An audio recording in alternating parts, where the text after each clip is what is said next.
Soleco, prendre soin du bois et de ceux qui l'aiment.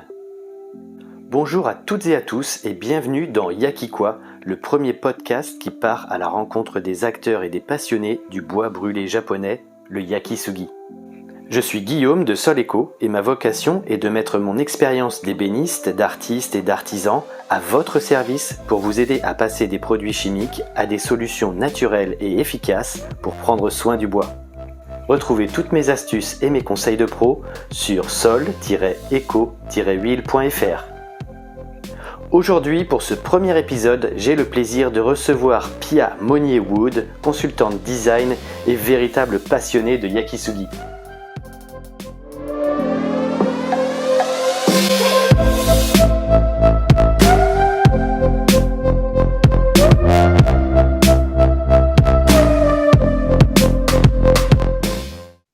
Bonjour Guillaume, déjà merci pour cette invitation et je suis très flattée d'inaugurer cette nouvelle série, ça me touche.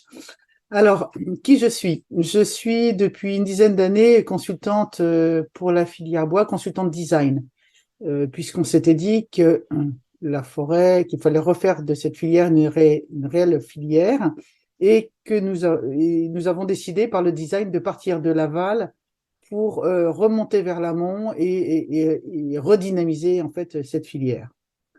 Au cours de ces années de collaboration, j'ai découvert qu'il y avait une demande comme ça qui passait. J'ai vu ça passer sur Internet, quelqu'un qui souhaitait faire une maison en bois brûlé. C'était en 2017. Et je me suis dit, tiens, il y a un vrai truc là-dessus, ça m'a interpellée. Et j'en ai tout de suite parlé avec Éric Delarochère, qui est le directeur de la filière bois Centre-Val-de-Loire, Fibois Centre-Val-de-Loire, et qui a dit, ouais, effectivement, c'est très, très intéressant. On avait déjà initié un travail sur le design, donc ça s'inscrivait parfaitement dans cette direction. Ok, donc Éric Delarochère, pour info, pour nos auditeurs, sera un des prochains invités de cette série de podcasts. Suite à cette premier message que tu as capté à propos de cette demande de maison en bois brûlé, comment ça a piqué donc ta curiosité? Qu'est-ce qui s'est passé ensuite? Alors déjà, pourquoi ça a piqué ma curiosité? Tout simplement parce que je suis une fan du Japon et que je suis allé plusieurs fois au Japon et donc du coup, ça me parlait, comme on dit. Bien sûr. En plus de ça, commençais à comprendre l'aspect écologique avec un grand E de cette méthode qui protège le bois et donc qui évite de mettre des choses pas très naturelles dessus. Et d'ailleurs, Guillaume, on s'est rencontrés à cette occasion. Comme des lasures chimiques, c'est mon combat. C'est ces nôtre. fameuses lasures qui ne protègent finalement rien à part le porte-monnaie de ces grands chimistes. Donc voilà, ça c'est vraiment effectivement ce qui nous a rassemblés autour du bois brûlé en premier, c'est cette manière naturelle, simple de protection du bois contre les champignons et contre certains insectes également. Exactement. Et en plus de ça, ça permettait, on s'en est vite aperçu avec la filière bois, c'est que en fait, ça répond à tout un système, à une logique. C'est-à-dire qu'un scieur, quand il achète du bois, va utiliser évidemment tout ce qui est noble pour en faire de la menuiserie, première, deuxième transformation, des poutres, etc., etc. En revanche, tout l'extérieur, l'aubier, et ça je te laisserai en parler, l'aubier qui est cette partie tendre justement, qui accueille volontiers ces insectes et ces champignons, pardon, n'était absolument pas valorisé, donc était détruit, on en faisait du broyat. Et donc, juste pour rappeler, là, au niveau technologie, quand on coupe une planche dans un tronc, on a sur les extérieurs, vous savez, les deux bordures sont les parties vivantes du bois, donc qu'on appelle l'aubier. Alors, il y a l'écorce et ensuite l'aubier, la partie où donc la sève est conduite dans l'arbre. Et toute la partie centrale, on appelle ça le bois parfait ou le duramen, qui est la partie noble, donc celle qui est utilisée en menuiserie, en charpente, en ébénisterie, etc. Donc c'est celle qui est la plus durable. Voilà, tout à fait. Donc, toujours dans l'esprit de valoriser la filière, il y avait aussi une échelle économique. c'est comment on valorise, car c'est vrai qu'un scieur a des marges qui sont très petites, et puis il sait jamais, quand il achète une grume, il sait jamais ce qu'il va pouvoir exploiter. C'est au moment de la découpe qu'il va le découvrir. L'avantage de la méthode Yakisugi, ou Shusugiban, et ça tu le rediras, c'est que en fait ça cautérise. Et ça cautérise, ce qui fait que le bois reste du bois à l'intérieur. Souvent on nous dit oui, mais le fait de brûler, ça pollue, ça fait du carbone, etc. Non, parce qu'en fait, en réalité, le bois à l'intérieur, c'est brûlé sur 1 millimètre, mais encore une fois, tu pourras l'expliquer.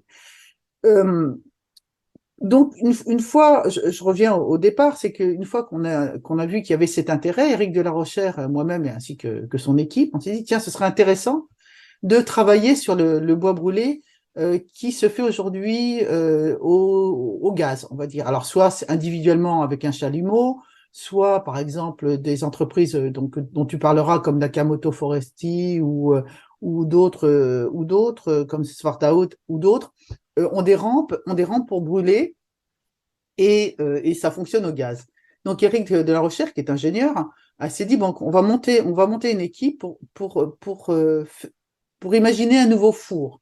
Donc le travail qui a été fait, c'était de travailler sur un four qui fonctionnerait plutôt à l'électricité. Et donc nous avons monté un groupe avec les moyens de la FEADER, qui sont des fonds européens. Donc, pour faire ce four, et en fait, c'est un système qui roule, et après ça, vous pourrez en parler avec Eric de la Recherche qui donnera plus de détails. Et en fait, grosso modo, c'est de faire passer les planches et de les brûler sur les 6 faces en même temps, parce que si on veut utiliser, on en avait déjà parlé, Guillaume, si on devait utiliser ces planches de bois en bardage, il est très important, comme le bois, entre guillemets, est encore, n'est pas complètement brûlé, n'est pas complètement figé, ça va tuiler. Donc, en brûlant ce qui est normal, c'est qu'en brûlant les 6 faces, ben, on évite des hygrométries différentes qui fait que ça fera bouger le bois. L'avantage, justement, c'est aussi l'avantage, juste, je voulais continuer, c'est juste l'avantage justement de brûler juste en surface, à peu près sur 1 millimètre, c'est qu'aujourd'hui, il y a des entreprises comme Keboni, et d'autres, bon, je m'en souviendrai plus, mais on va le retrouver, Akoya, pardon, qui aussi stabilisent le bois et en fait Avec des traitements thermiques thermiques ou ou avec chimiques. ou Enfin, chimiques, mais un peu comme du vinaigre. réaction, c'est ça, oui, Voilà, une voilà, c'est réaction. ça. Mais c'est à cœur, c'est traité à cœur, et donc du coup, le bois perd un peu de sa souplesse.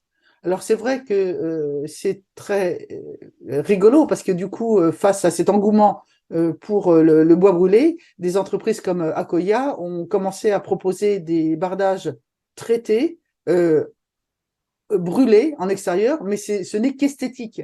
Ça n'a pas de sens. Donc du coup, c'est un surcoût. Et en fait, c'était très rigolo. Petite anecdote, c'est que les gens se disaient, ah, c'est super. Et c'est quoi l'Akoya comme bois? C'est ça. Donc, si tu veux Et c'est raconter du pain. l'anecdote, Non, non, vas-y, hein, c'est du pain en fait. Hein. c'est du pain Larisio, c'est un pain le plus lambda qui existe et voilà. Donc c'était assez rigolo. Comme quoi la com c'est important. Mais il a une couleur un peu caramel. Enfin voilà, on a du mal Quand à il est pas savoir ce que brûlé, tout à c'est. fait. Voilà, et puis il a du coup ouais, il a une personnalité qui est complètement différente de cette essence au départ qui est très commune. Donc effectivement, c'est ça qui a fait le succès, je pense, de l'Akoya. Mais effectivement, brûler cet Akoya qui a C'est un ce non-sens. pain, voilà, qui a été traité puis brûlé, c'est un non-sens. On est bien d'accord. Moi, ce qui m'a plu en fait quand on a commencé à discuter il y a quelques années, Pierre, c'était vraiment cette double recherche, à la fois essayer de valoriser des chênes français qui avaient un petit peu d'aubier, voir si ça pouvait améliorer. Donc, on pouvait mieux valoriser le bois français en le brûlant. Et en plus, cette rupture technologique qui est ce four à émetteur infrarouge, donc pour brûler le bois en comparaison au gaz. Donc, je trouvais que ces deux pans-là étaient complémentaires et très intéressants et plaçaient du coup aussi la recherche française vraiment au top niveau du secteur du yakisugi, à la fois au niveau forestier, au niveau technologique. Donc, est-ce que enfin, je te laisse développer un petit peu là-dessus parce que je trouve ça vraiment Alors intéressant. c'est pas tout à fait de l'infrarouge, ce sont des radiants donc qui vont chauffer. La lignine va s'enflammer et dès que ça sort du four, ça s'éteint. Euh, Ça, c'est intéressant. Du coup, on n'a pas besoin de stopper la combustion en sortie de four. Voilà, elle s'arrête toute seule. Alors ensuite, il y en a qui préconisent le brossage, enfin, de stopper à l'eau, ensuite brosser, etc. Et là, je dois avouer qu'on a fait, et ça j'en fais beaucoup la promotion, c'est qu'on s'est aperçu, en fait, qu'on pouvait les brûler, ne pas le brosser, et appliquer 2 couches d'huile sur D'huile les de tongue. tout à fait, et je l'ai testé, qui fixe la carbonisation. Alors après, ça permet effectivement, naturellement, d'avoir cet aspect noir. Après, on peut brosser, par exemple, on va avoir plus de problèmes sur le Douglas. Il va falloir plus le protéger parce que euh, l'inconvénient, je dirais esthétique du brûlage, c'est que face aux UV, c'est-à-dire quand c'est plein sud dans le nord ou plein nord dans le sud, le noir s'en va. Surtout sur le Sur le Douglas. Douglas. Mais après, c'est un aspect flammé qui est magnifique, hein. Après, c'est Oui. tout ça une question d'esthétique. Donc ça, il faut vraiment bien le préciser. Euh, Cependant, le bois continue à être protégé puisqu'il a été chauffé, même si la carbonisation s'en va, puisqu'il a été chauffé, il est toujours protégé. Voilà. Donc, nous, on a surtout travaillé pour l'aspect, pour l'extérieur. Alors après, c'est beaucoup pris de bois brûlé pour faire de la déco, etc., etc. Mais nous, l'intérêt, il est vraiment de faire de la protection. Oui, donc on ne parle pas là des bois brûlés, brossés, qui perdent quand même en extérieur leur qualité s'ils sont brossés. Alors tout dépend des espèces, hein, mais par exemple si on prend du Douglas qui va être brûlé, brossé, si on fait un brossage un peu trop fort, on ramène du coup la couche de cellulose à nu. Et là, typiquement, on aura besoin d'une protection classique, enfin bon, celle que je recommande moi, c'est bien sûr l'huile de tongue pour essayer de conserver l'aspect esthétique le plus longtemps possible. Tout à fait. Sinon, Après, ce sont des degrés de brossage, hein. Si on brosse oui, juste en superficie, c'est cautérisé quand même. Ça chauffe en dessous et voilà, on enlève juste la carbo. mm, Alors, c'est vrai que suivant les essences, c'est très différent. Le chêne ne va pas réagir comme un pain. Les gens aiment beaucoup l'aspect justement craquelé. oui, Et en fait, le problème du craquelé, c'est qu'à un moment donné, il tombe. On c'est n'a pas ça. encore réussi à le fixer. Donc du coup, enfin, voilà, il faut quand même faire beaucoup de pédagogie autour de tout ça. C'est pas là une solution miracle, c'est une solution vertueuse, mais comme tout, qui a ses points forts et ses points faibles. C'est ça. Et Mm. c'est important de le dire parce qu'il y a quand même un gros engouement international autour du bois brûlé, enfin en tout cas dans les pays occidentaux, lié principalement, je pense que la principale motivation des acheteurs de bois brûlé ou des prescripteurs de bois brûlé, elle est esthétique aujourd'hui, hein, clairement. Et en fait, moi je vois beaucoup sur les réseaux, sur Instagram ou Pinterest, des maisons cubes faites entièrement en bois brûlé, avec des toitures parfois en bois brûlé. Et c'est, pour moi, c'est une hérésie parce que ça peut pas être durable. C'est pas possible sans un entretien incroyable. Et moi, dans ma recherche avec l'huile de tongue, etc., et le bois brûlé, je suis dans le moins d'efforts possible pour que ça dure le plus longtemps possible, dans une logique un peu 80-20 de la protection du bois et de la durabilité. Donc là, clairement, quand on voit des maisons sans avancements de toit, par exemple, qui vont empêcher le lessivage vertical du bardage, ben c'est sûr que sans protection remise régulièrement, voire un petit coup de teinte noire pour masquer les défauts, ben, on peut pas avoir un bois brûlé nickel. Et d'ailleurs, c'est pas du tout la philosophie au départ du bois brûlé au Japon, et ça c'est important de le rappeler. Hein. Est-ce que Tout à tu peux fait. dire 2 mots là-dessus sur Oh, l'histoire tout à du fait. Oh, yakisugi au Japon? oui, oui. Et en fait, bon, pour eux, bah, c'est un pays qui est qui a beaucoup d'eau autour, on va dire. Et donc, du coup, ils se protègent. Euh, L'intérêt pour le bardage, quand même, je vais revenir dessus, c'est que souvent, on est en train de faire la promotion de la construction bois. Et c'est vrai que quand l'esthétique française veut que ça reste beau tout le temps. Voilà, que ça reste toujours comme on l'a acheté. Bah, le bois ne le permet pas, les tanins sortent, voilà, et donc du coup, il y a et les gens, les personnes n'apprécient pas, ce que je peux comprendre, c'est une question de culture, ce qui n'est pas le cas au Japon. Et en fait, le fait de le brûler, déjà, ça permet de comprendre, que le cerveau intègre que c'est foncé, Et même si la carbo s'en va, ça va devenir argenté, etc. Mais on n'aura jamais cette impression que ça devient sale. Et ça, c'est très, très important. Je voulais dire autre chose aussi, et ça m'a évidemment échappé. Oui, c'est-à-dire que de mettre du bois brûlé, c'est-à-dire du noir, aujourd'hui, avec le réchauffement climatique partout, c'est une hérésie. Autant on peut mettre du noir sur le... Bon, je parle dans l'hémisphère nord, bien évidemment. On peut mettre du noir côté nord, parce que ça va garder la chaleur, mais de mettre du noir sur une façade côté sud, alors en dehors du fait que effectivement la carbo va partir et que ça va décolorer beaucoup plus vite, mais je veux dire, ça va attirer la chaleur à l'intérieur, c'est un non-sens.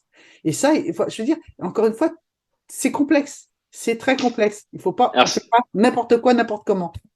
sur ce côté d'attirer la chaleur à l'intérieur avec un bardage bois brûlé, je suis moyennement d'accord parce que le bois a une faible conductivité thermique, il n'a pas de masse. Donc, à partir du moment où le bardage est avec une lame d'air et ventilé derrière sur la surface et qu'on a une épaisseur d'isolant qui est correcte, je suis pas sûr que ça influence vraiment la température intérieure. Bah, quand même. Il nous faudrait un thermicien là-dessus Non, non, non, mais je veux dire, de la même façon que, par exemple, à Paris, on est en train de réfléchir, à Paris et dans toutes les villes, que de mettre du blanc sur les toits, que le béton, de changer le goudron, de le faire blanc, Bien etc. sûr. C'est que, Ça voilà. sur les revêtements minéraux, je suis d'accord, complètement Mais, d'accord. mais, Sur le alors, bois, je suis moyennement d'accord. sur les toits, tu veux dire? Sur le Ah, sur bois le a pas bois. de, Non, mais voilà, le bois, il ce n'a pas de sera masse. moindre. Non, non, Mm. nous sommes d'accord, le bois, ce sera moindre. Évidemment, ce sera moindre. Mais, quand même, l'idée, c'est de rejeter la chaleur quand il va faire trop chaud. Et donc, Oui. ça va pas le faire. Mm. Au pire, ça va pas le faire. D'où l'intérêt encore des avancées de toit, alors, et pas faire des maisons cubes, puisque Et du coup, il y a des c'est ce qui m'y a fait penser. brises soleil Ouais, ouais, tout à fait. C'est ce qui m'y a estivaux. fait penser. Tout à Voilà, fait. une maison bioclimatique, on a une avancée de toit qui est calculée en fonction de la pente du soleil, enfin, de l'inclinaison du soleil. Ça permet à la fois d'avoir de l'ombre en été et de faire rentrer un maximum de lumière l'hiver quand le soleil est Tout plus à bas. fait. Et ce qu'on peut conclure, c'est que de toute façon, comme je le disais tout à l'heure, c'est complexe. Je veux dire, une solution simple n'est jamais une bonne solution. Ou C'est ça. rarement. Voilà, tout à fait. Comme souvent, bah, on dit, bah oui, c'est vrai, le bois, il est brûlé avec du gaz. Le gaz, ça a un impact, effectivement. Alors, il faudrait, ce serait intéressant qu'on puisse avancer aussi encore plus loin dans le calcul, par exemple, de l'énergie dépensée par rapport à la longévité gagnée. Donc, ce serait vraiment un gros chantier parce qu'il faut faire ça essence par essence. Mais je pense que ça pourrait être intéressant pour essayer au final de calculer un bénéfice global lié à cette dépense aussi, ce surcoût en énergie. Je ne sais pas si c'est des travaux qui peuvent être menés ça Bah, un jour par la filière bois, mais ça me bah, paraîtrait intéressant. alors, on a fait faire des essais, mais pas de coûts. En revanche, le bois traité yakisugi, enfin, yakisugi est pérenne. Je veux dire, il dure beaucoup plus longtemps. Ça, on le sait au Japon, on le sait dans les pays nordiques, etc. Mm. Donc, au moins ça, on n'est pas obligé de racheter, de recouper des arbres pour changer un bardage, par exemple. C'est ça. Puis l'intérêt Oui, du bois, c'est quand il est justement immobilisé dans des constructions, c'est là où il stocke le carbone. tout à Donc, fait. parce que même si le carbone retourne au sol avec un arbre qui va pourrir en forêt naturellement, il va quand même relâcher une partie du carbone Mais pendant beaucoup. le Et en fait, mécanisme de compostage. et en plus de ça, la nature, elle a très bien fait sans nous jusqu'à présent. Alors c'est vrai qu'il y en a eu, enfin, que ça pouvait fonctionner de relaisser les arbres, etc. En réalité, les feuilles, ça suffit, hein.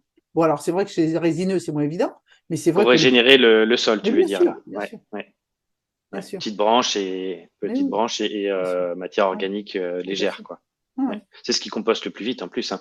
Après, ça peut-être que, enfin, je pense que c'est quand même important de laisser quelques arbres morts Mais oui, ou au moins des grosses branches, mais ne oui. serait-ce que pour tous les insectes, etc., que Mais ça bien héberge sûr, bien. Et les et les champignons. champignons, mais Mm. et les mycorhizes, etc. On est C'est d'accord. ça. Mais on est d'accord. Encore une fois, je le dis et je le redis, il n'y a pas de solution miracle, il n'y a pas une solution qui marche et le reste ne marche pas.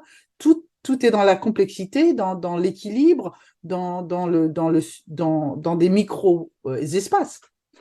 Sinon, pour revenir au bois brûlé, et qui est notre sujet, donc on a participé, comme tu le sais, à la Paris Design Week, qui a eu lieu à Oui, Paris. tout à fait. J'allais justement te demander, je crois que tu as une info à partager à ce sujet. Tout à fait. Alors, puisque on travaille, j'ai travaillé avec, nous travaillons avec des scieurs, première transformation, euh, que de plus en plus de personnes, et ça, on le voit à Paris, hein, c'est urbain, mais je pense que ça va se développer, euh, euh, ont des composteurs de quartier. Qu'aujourd'hui, on s'aperçoit que les composteurs finissent par composter avec le compost très rapidement. Au bout de 3 ans, ils sont plus utilisables. Et donc, on s'est dit, bah, ce serait peut-être intéressant de tester le composteur en bois brûlé. Et là, on a eu des retours. Donc, on l'a exposé à la bibliothèque historique de la ville de Paris. Donc, on a eu quand même 20 000 personnes qui sont passées. Bon, toutes ne se sont pas arrêtées, évidemment, et heureusement, je dirais, parce que c'était plus très gérable. On a pu constater un énorme intérêt. Autant d'organismes de régions qui travaillent justement sur le réemploi, sur le compostage, la gestion des déchets, que sur des particuliers, enfin, voilà, on a eu beaucoup d'intérêts qui sont venus. Et comme c'était pendant la Coupe du Monde de rugby, ben on a même eu des Néo-Zélandais qui sont venus, qui étaient très intéressés par le sujet. Et vraiment, et on a pu discuter. C'est là où je me suis aperçu que leur nord et mon nord n'étaient pas le même. Donc, voilà. Donc, en termes de protection, c'est assez rigolo. Enfin, en réalité, notre nord, c'est le même, mais disons que les orientations sont pas les mêmes. C'est ça, ils ont quand même la tête en bas, hein, c'est ça, Tout à normalement. fait, et, oui, et les pieds en haut. Donc voilà. Donc c'est assez rigolo parce qu'on réfléchit. Alors attends, j'essaie Ah oui, d'imaginer alors non, c'est comment pas ça se fait, exposé etc. pareil. Donc c'était assez rigolo, mais tout ça pour dire qu'il y avait quand même un énorme intérêt. D'accord. Et du coup, ce composteur, il a été validé là sur sa longévité par rapport Alors, à d'autres. Il y a alors, des essais qui ont alors, été menés. déjà, petit A, je vais le récupérer, je vais le tester, parce que j'aime bien tester tout ça, comme ton huile, comme les bardages qu'on propose, comme les bacs, etc. On en reviendra d'ailleurs sur les bacs à plantes, je crois que tu me relances. Et en fait, moi, je vais le prendre, je vais le tester. Et en fait, parmi les gens qui sont venus, il y a un monsieur qui gère tout un composteur d'immeubles. Et ils se sont mis d'accord pour dire, ben voilà, moi j'ai l'expérience en tant qu'usager du composteur, le scieur ben, qui connaît le bois brûlé, le bois, etc. Donc on a décidé de faire un test sur 6 mois pour voir comment ça évoluait, etc.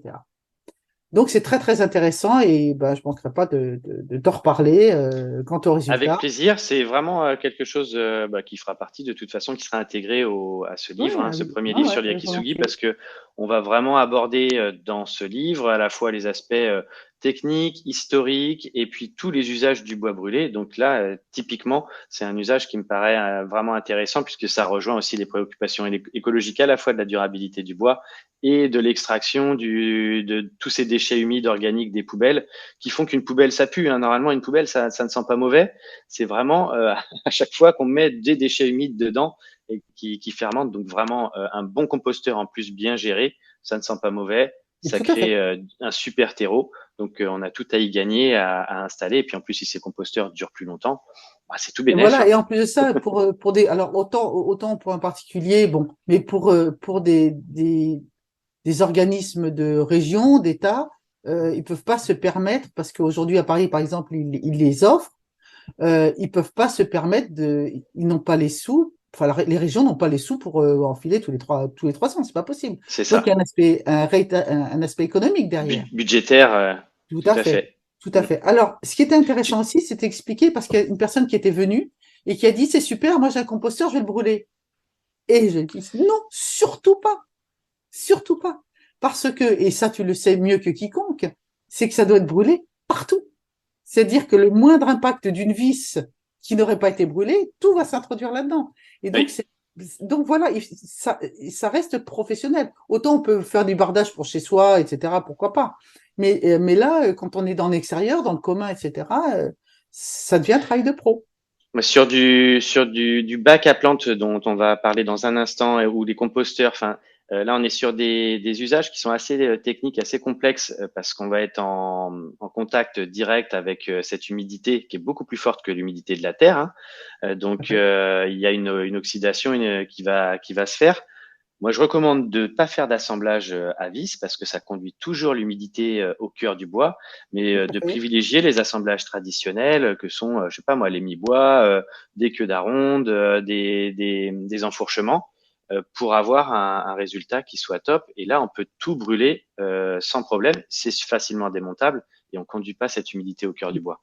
Alors ça, c'est possible quand on s'adresse à des particuliers, parce que et là, je vais parler un petit peu argent, parce que c'est un travail qui est beaucoup plus long. Oui, Donc, de fait, le produit sera plus cher. c'est mécanisable quand même, hein.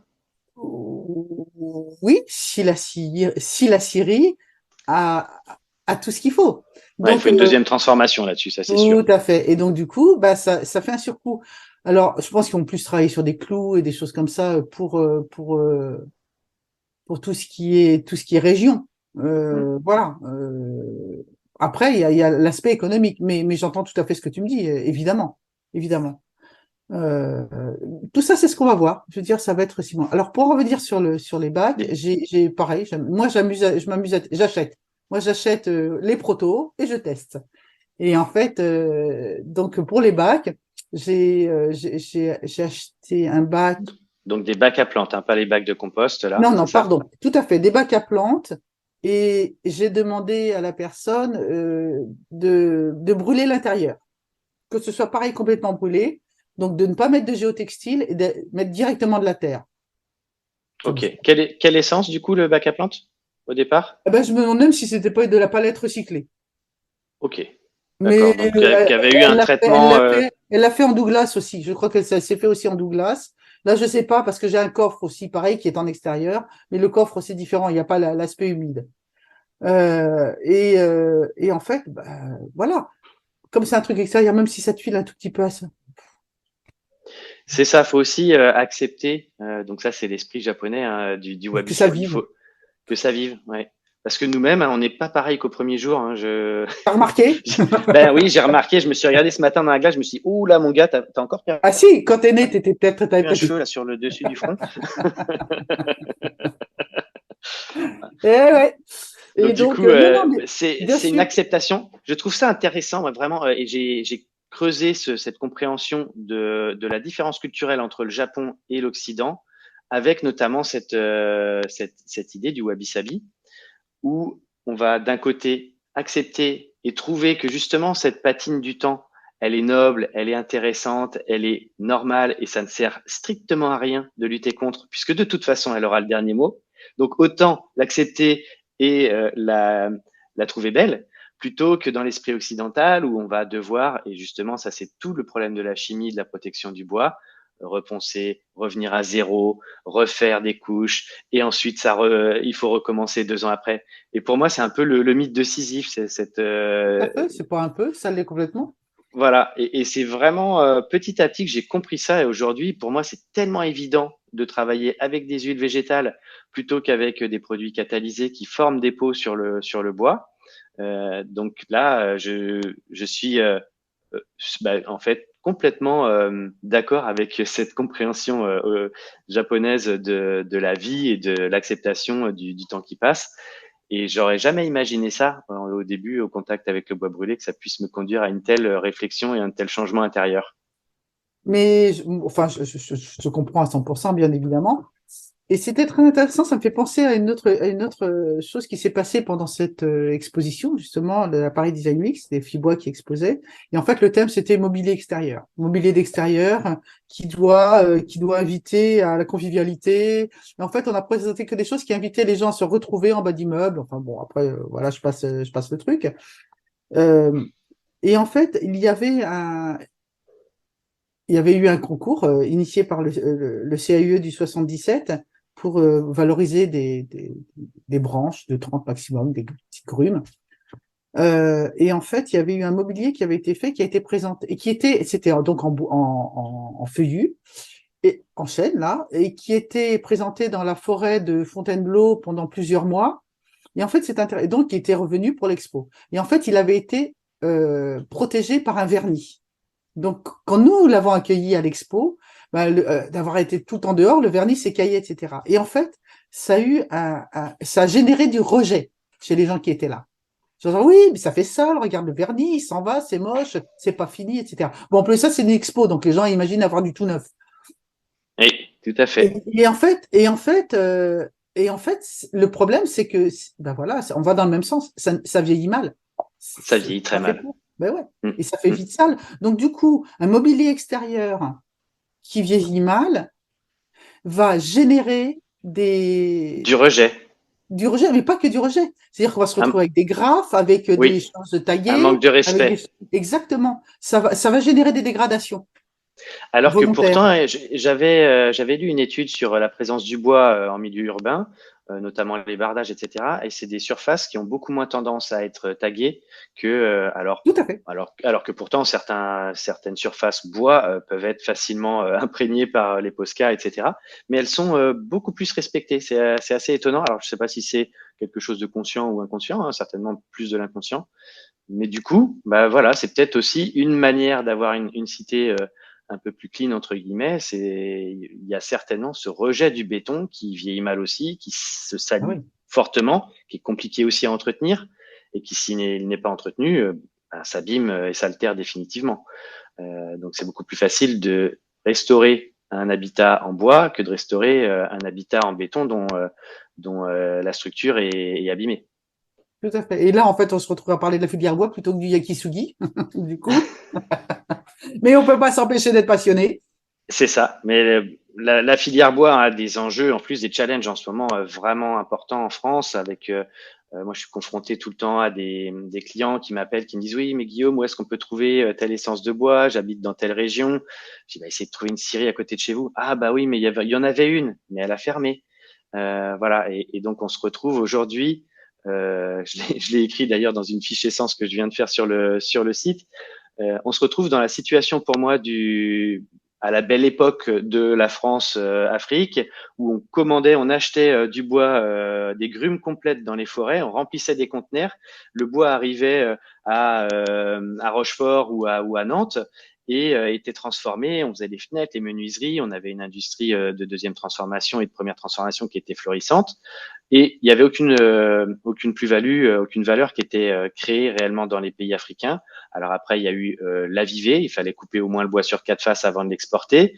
Ça limitait peut-être aussi le trafic sur les tailles des grumes et compagnie. Bon, moyennement. Et aujourd'hui, on se retrouve dans la même situation que ces pays africains il y a 30 ans. C'est-à-dire que à Nantes, sous le pont de Cheviré, il n'y a plus de bois, il y a des éoliennes maintenant, alors que c'était un immense parc à bois. Et on envoie nos chênes, nos grumes complètes je crois qu'il y a eu encore un achat, je crois dans une forêt de l'Est de la France, un achat, une vente aux enchères de bois. Et tout le bois a été acheté par un conglomérat chinois qui l'a pris direct sur grume, donc les troncs complets, à peine coupés de la forêt, dans les conteneurs, ça part en Chine. Et ensuite, on va pouvoir acheter du beau parquet avec du bois de France, mais fabriqué alors ça a en changé. Chine. L'article dont je te parle, c'est le dernier achat de bois là, par un conglomérat, c'est très très récent. Hein. Oui. Ah non, alors ce qui a changé, c'est que ça revient pas en France. Ah, en plus maintenant ça revient plus. Non, ils le gardent pour eux. Et au moins, on a économisé ça en retour, etc. En retour. Voilà, au moins on a économisé en empreinte carbone retour. Non, ça revient plus chez nous, ils le gardent pour nous. Pour eux, pardon. Ils le gardent pour eux. En revanche, il faut savoir aussi, moi j'ai lu un article il n'y a pas très longtemps, la France aussi importe du bois des pays de l'Est. Parce que et de Scandinavie. Ouais, alors encore une fois, on est dans le complexe. Alors donc du coup, on parle plus du tout du yakisugi, là on est en plein dans la filière bois. Mais on est encore dans le bois parce qu'après, à chaque fois qu'on veut brûler du bois, on se pose toujours la question à la base quelle essence je prends et où je la trouve et d'où elle vient. Concernant la Scandinavie, alors après, encore une fois, les enjeux sont éminemment économiques. C'est-à-dire que toujours. La France, bien sûr, la France le marché est prêt pour la construction bois, intellectuellement, etc. Les architectes sont formés, les constructeurs sont OK, etc. Donc on est prêt. Ça intéresse qui? Ça intéresse les autres forestiers, ça intéresse l'industrie du Nord. Parce qu'en fait, aujourd'hui, tout ce qui se fait en construction bois, ce sont plutôt des résineux Les gros producteurs, ce sont les pays scandinaves. Et donc, du coup, il y a un énorme lobby des pays scandinaves qui va dire aux Français, ne coupez pas les arbres. Ils sont gentils, ils communiquent entre eux, enfin, ils font de l'anthropomorphisme. Donc, du coup, il y a une vraie lutte pour dire on arrête, alors qu'en réalité, il y a des excès, mais la filière bois est plutôt très bien gérée parce qu'il faut arrêter de prendre des gens pour des imbéciles.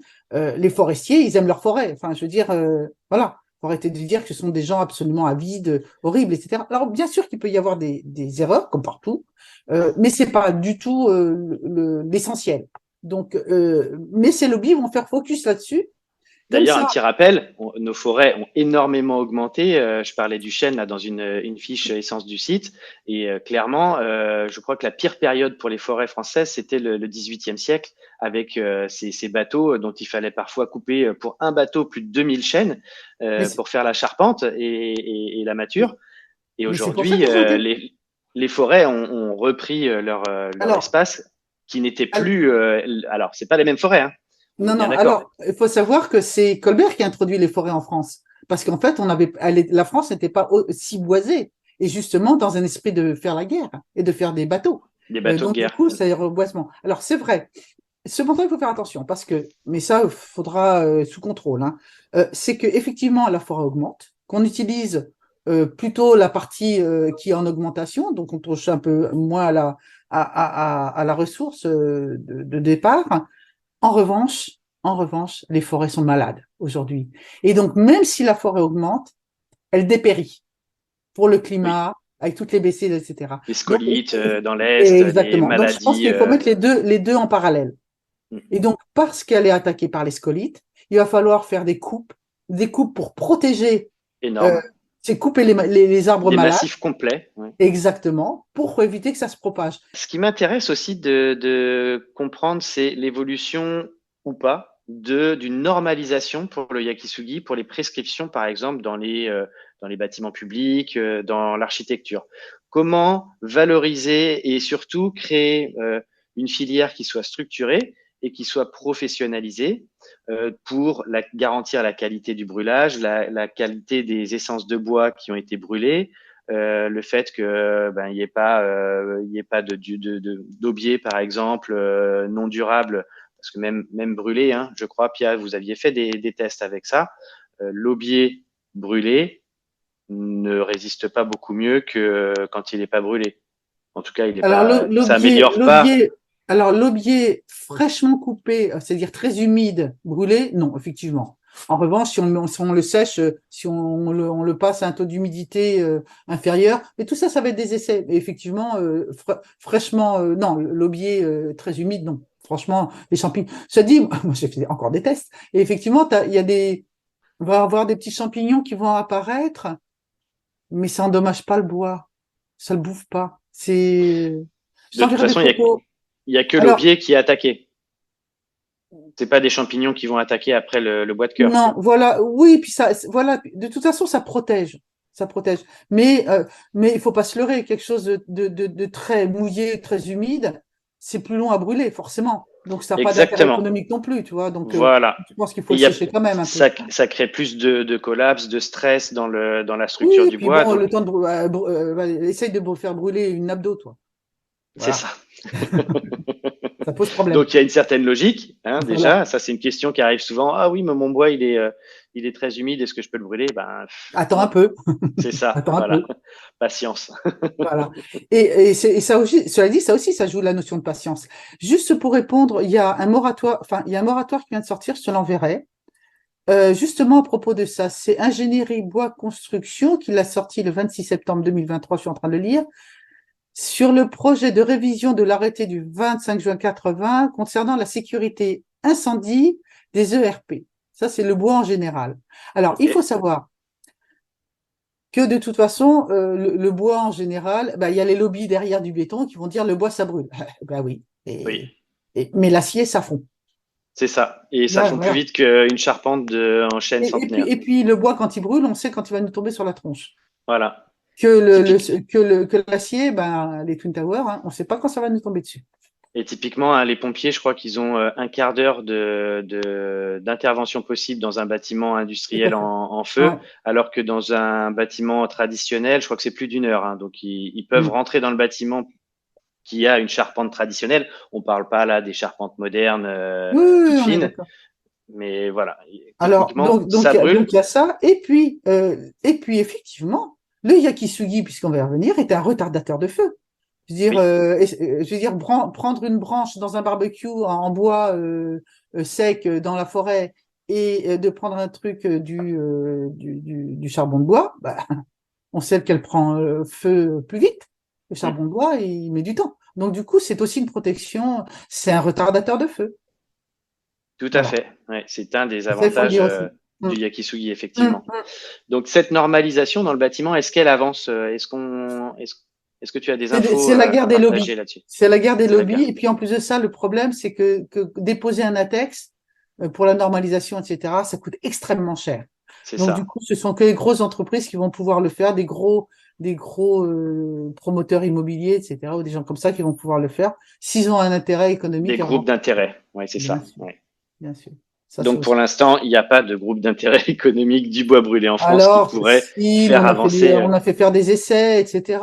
Parce qu'aujourd'hui, on a deux types de publics qui s'intéressent au yakisugi, enfin d'utilisateurs en tout cas. On a des gens qui vont faire des chantiers en autoconstruction. Donc, Mhm, j'en ai beaucoup parmi mes clients. Donc, mhm, eux, ben, ils s'achètent généralement un chalumeau où ils font la technique mhm, des 3 planches liées ensemble, la mhm, cheminée mhm. japonaise, et puis ils mettent en œuvre leur bardage. Alors, c'est évidemment beaucoup plus économique. Il y a l'aspect temps. Généralement, ça s'inscrit dans un projet global d'autoconstruction. Donc, sont des bricoleurs. Et on a aussi des personnes qui sont simplement intéressées pour avoir du yakisugi sur leur maison et qui le commandent à des entreprises. Donc,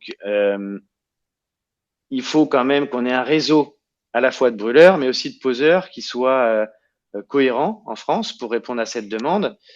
Et je dirais, en nous gardant faut que le travail soit payé à un juste prix, mais on assiste un petit peu, j'ai l'impression, c'est mon point de vue, hein, je suis peut-être pas assez bien placé là-dessus, mais j'ai l'impression qu'il y a un peu une spéculation aujourd'hui sur le marché du yakisugi prêt à poser, entre guillemets. Mais comment on garantit que derrière ce prix, tout a été fait correctement? Alors, je vais, dans les prochains podcasts, bien sûr, interroger des entreprises françaises et internationales qui œuvrent pour fabriquer du yakisugi.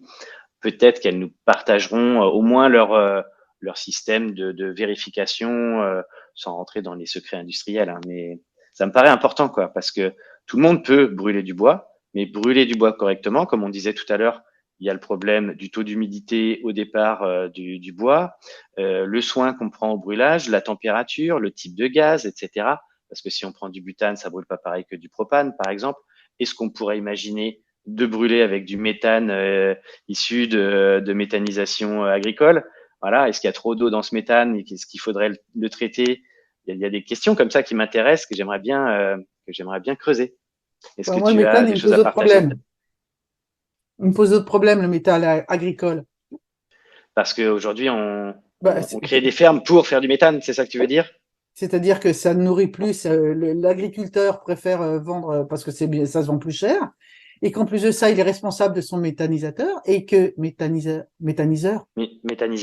ouais, mais de son méthaniseur, quid des fuites, qui contrôle? Qui contrôle la sécurité? C'est ultra polluant, le méthane. C'est Oui, ultra polluant. c'est beaucoup plus polluant que le CO2. Mais bien sûr, Mm.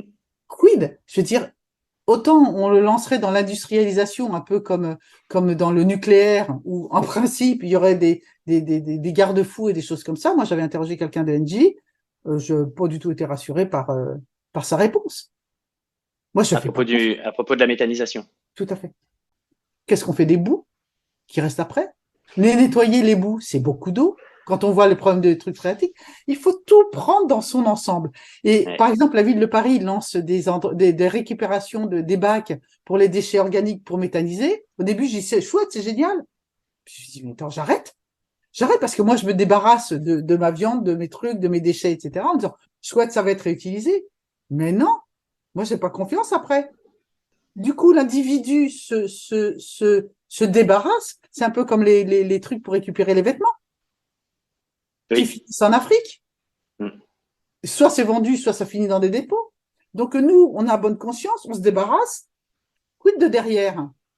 Et là, j'ai discuté avec monsieur Emmaüs sur un gros endroit en région parisienne, qui disait on a des stocks de vêtements qu'on ne peut pas revaloriser, qui ne sont pas vendus, etc. Qu'est-ce qu'on en fait? Et il y a une vraie question. Et je pense que, voilà, l'avantage du yakisugi, c'est d'utiliser la ressource et de la renouveler le moins souvent possible. Alors Pierre, il y a aussi un sujet sur lequel je voulais revenir avec toi, c'est cette conception et fabrication du premier four électrique pour le yakisugi, donc qui a été réalisé et étudié en France. Est-ce que tu peux nous développer un petit peu ce projet vraiment excitant pour la filière? Oui, tout à fait. Alors en fait, un proto a été réalisé et dans cette équipe qui était très complète, il y avait un ingénieur qui est spécialisé justement dans la fabrication des émetteurs et notamment quand on voit les steaks charal brûlés, bah, ça passe par lui, ce sont ces émetteurs qui sont très brûlés. Donc du coup, travailler avec lui, ça s'appelle, ça reviendra, avec E-Tech. Un ingénieur de e-tech. Ensuite, il y avait Moi, je lui suggère de se renommer Yakitech, tant qu'à faire. Ouais, Yakitech, ouais. Non, parce qu'en fait, parce que Charal, c'est du yakitori, alors du voilà, coup, puisque oui, pour la petite info, donc, en fait, pour la petite info, yaki c'est grillé en japonais, donc c'est cèdre, ouais. Voilà, et sugi c'est le cèdre du Japon. Ouais. Qui n'est pas un cèdre, mais qui est, on l'appelle ici cèdre du Japon. Oui, mais voilà. Botaniquement, ce n'est pas un cèdre. Ah bon? Bah écoute, j'ai appris quelque chose. C'est un quoi? C'est un. Je te le redis. Bah, c'est Cryptomeria. Cryptomeria japonica. D'accord, ok, c'est bon. Oh, ok. Alors, il y avait donc un ingénieur. Ensuite, il y avait, en fait, on a fait l'étude. Il y a eu une étude de marché qui a été faite. Donc, c'est parti de l'ingénieur qui a travaillé avec le scieur. Donc, c'était la scierie Moreau, qui est dans le Centre-Val de Loire, chapeauté évidemment par Fibois Centre-Val de Loire. Une personne qui est spécialisée dans le bardage bois. Et en fait, et quelqu'un qui a fait l'étude de marché, etc., auquel j'ai participé pour voir, parce qu'il faut des débouchés, bien évidemment. Ok. Et du coup, ce four, quelles sont ses caractéristiques? Est-ce qu'il brûle plus vite?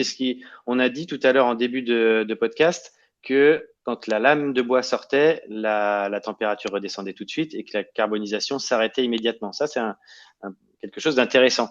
Est-ce qu'il est capable de faire du bois brûlé écaillé comme un gaz Après, tout ça, c'est une fonction. Alors, en principe, l'avantage, c'est que ça va être brûlé sur les 6 faces.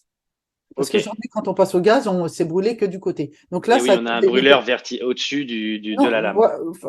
Non, ou en dessous aussi. En dessous, sur les côtés, etc. Après, on peut dire, écoute, 6 faces, c'est peut-être un four compliqué, parce qu'ensuite, l'idée, nous, c'est de vendre le process. L'idée, c'est de proposer le process. Après, on peut mettre un four comme on veut. Ça peut être un four avec beaucoup d'émetteurs qui va brûler sur les 6 faces. Et là, vraiment, les 6 faces, j'insiste. En même temps, même si on doit recouper pour un bardage, après un petit coup de chalumeau de camping-gaz, ça passera. Hein. C'est ça. Ça suffit. Voilà. Oui, c'est important de dire que quand on fait des coupes, il faut rebrûler toutes les coupes. Tout à fait. Ou alors, ça peut être une personne, on peut dire ce sont 2 chaînes de four et on retourne la planche et on fait une chaîne, etc. Donc, voilà, c'est 6 faces. C'est ça l'important.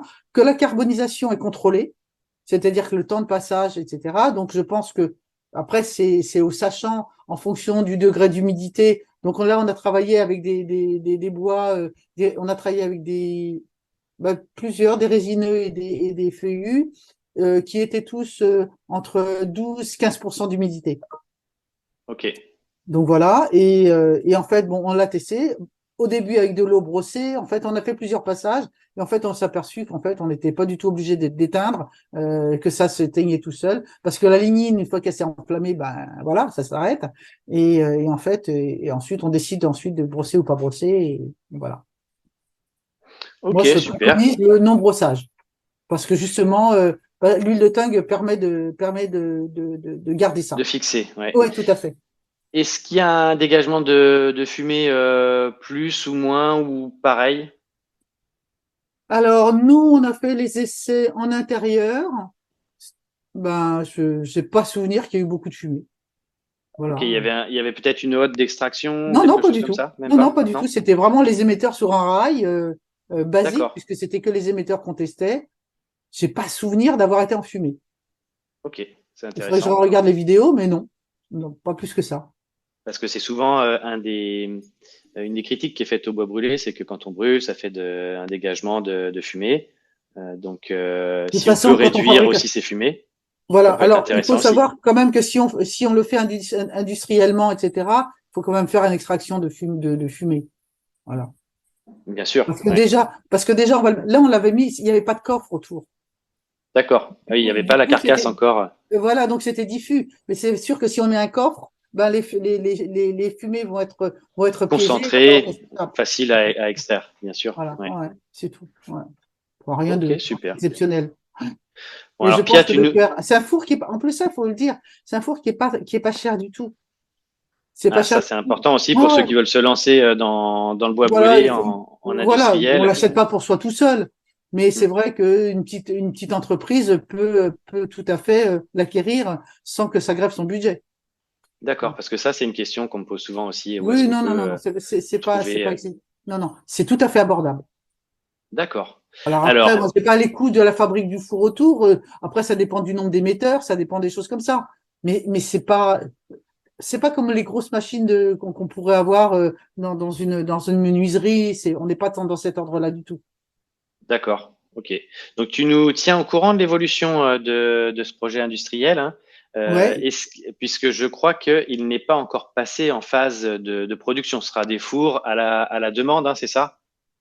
tout à fait, tout à Ok. fait. Donc ils seront Voilà, fabriqués à pour le l'unité. moment, c'est la série Moreau qui a le prototype. D'accord. Voilà, mais même si au Thierry début, Moreau, qui sera hein, bien sûr dans un prochain podcast. tout à fait, si tu arrives à le joindre. On va tout faire pour le joindre, pas de problème. Merci beaucoup, Pia, d'avoir inauguré ce premier podcast Mm. et je te dis à très bientôt et je dis à tous les auditeurs et auditrices à très bientôt pour le prochain podcast Et de la merci à série. toi, Guillaume. C'était très intéressant. Et en fait, quand deux passionnés se rencontrent, ben, il en sort toujours quelque chose. C'est ça. Et là, on est vraiment obligé de couper parce que sinon, on peut rester toute la journée à discuter ensemble, Pia, et c'est vraiment un plaisir. Allez, au revoir. Merci beaucoup. À très bientôt. Au revoir. Au revoir à tous et à toutes.